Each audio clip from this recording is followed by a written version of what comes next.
Hello student, আজকের আলোচ্য বিষয় তৃতীয় পর্যায়ক্রমিক মূল্যায়নপত্র 2025-এ প্রথম শ্রেণী স্বাস্থ্য ও শারীর শিক্ষার বিষয় নিয়ে কিছু সম্ভাব্য প্রশ্নপত্র এই ভিডিওতে সম্পূর্ণ উত্তর সহ আলোচনা করা হবে।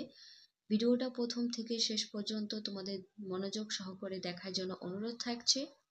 আজকের এই ভিডিওতে প্রশ্ন সেট অনের উত্তরটা দেখব। একে দাগে সঠিক উত্তরের টিক চিহ্ন বসাও। কতে ব্যায়াম করা স্বাস্থ্যের পক্ষে ভালো না ক্ষতিকর? ভালো।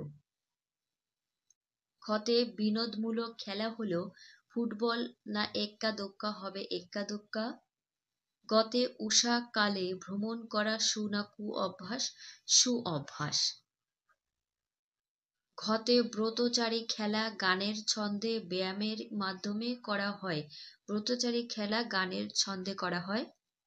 উমতে মূল্যবোধের শিক্ষা আমাদের পাঠ্যপুস্তকে খরগোশ ও কাছিম না হনুমান ও শিয়ালের কথা আছে? খরগোশ ও কাছিমের কথা আছে। কাছিম বলতে কচ্ছপ।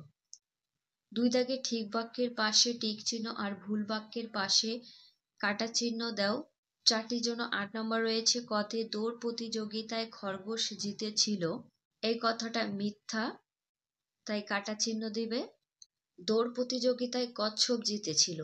খতে পোলিও হবে দেশ ছাড়া টিকা নিলে সব শিশুরা, এটা সত্য, রাইট চিহ্ন। গতে ব্যায়াম করার সময় সাবধান অবস্থায় দাঁড়াতে হবে, এটাও ঠিক।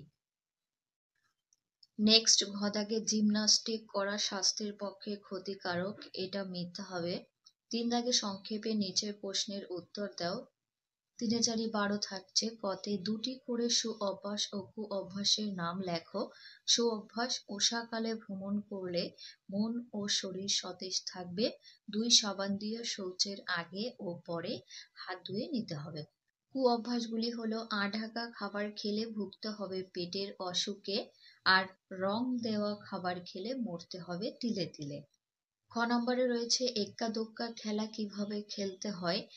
এক পায়ে লাফিয়ে ঘরগুলো পার হতে হবে। আমি এটা এক কথায় লিখেছি, তোমরা একটু ডিটেলসে লিখে নেবে। নাম্বার গতে রয়েছে পাখির মতো উড়বো মোরা, ব্যায়ামটির দেহ ভঙ্গিমা লেখো। এখানে এক কথায় প্রকাশ করা হয়েছে, তোমরা একটু ডিটেলসে লিখবে। দুহাতকে দুপাশে মেলে পাখির মতো ভঙ্গি করে উড়ে দেখাতে হবে। ঘতে কাছিম ও খরগোশের দৌড় প্রতিযোগিতার কাহিনী লেখো। আমি এটা লিখে দিচ্ছি না, মুখে বলে দিচ্ছি, তোমরা লিখে নিও। কাহিনী বলছি, তোমরা শুনে নাও। খরগোশের অহংকারী আচরণে ক্লান্ত হয়ে কচ্ছপ তাকে একটি দৌড় প্রতিযোগিতার জন্য চ্যালেঞ্জ জানায়। খরগোশ শীঘ্রই কচ্ছপকে পেছনে ফেলে দেয় এবং জয়ের আত্মবিশ্বাসী হয়ে মাঝপথে ঘুমিয়ে পড়ে।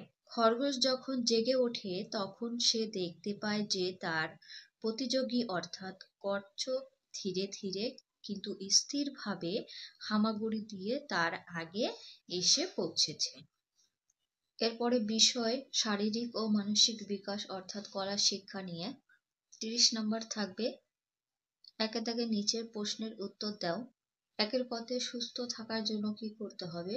শরীর সুস্থ থাকার জন্য স্বাস্থ্যকর খাবার খেতে হবে, নিয়মিত ব্যায়াম করা এবং পর্যাপ্ত পরিমাণে ঘুম প্রয়োজন, নিয়মিত দাঁত ব্রাশ করা এবং পরিষ্কার পরিচ্ছন্ন, এছাড়াও ফল শাকসবজি খাওয়া দরকার। খদাকে তুমি নিয়মিত করো এমন কয়েকটি হাতের কাজের নাম লেখো। এই প্রশ্নের উত্তরটা আমি বলবো না, তোমরা নিজেরা করবে। তোমরা নিয়মিত হাতের কাজ কি করো সেটা তোমরাই জানো। গদাগে আঁকার জন্য কি কি জিনিসের প্রয়োজন? এটা খুবই সহজ, তাও আমি কিছু লিখেছি। আঁকার জন্য রবার, পেন্সিল, খাতা, রং প্রভৃতি জিনিসের প্রয়োজন। তারপরে ছবিটিতে দেখে নাম লেখো। এই ছবিটির নাম লিখবে এবং সুন্দর করে রং করবে। কি কি রং করেছো সেই রঙের নামও লিখতে হবে।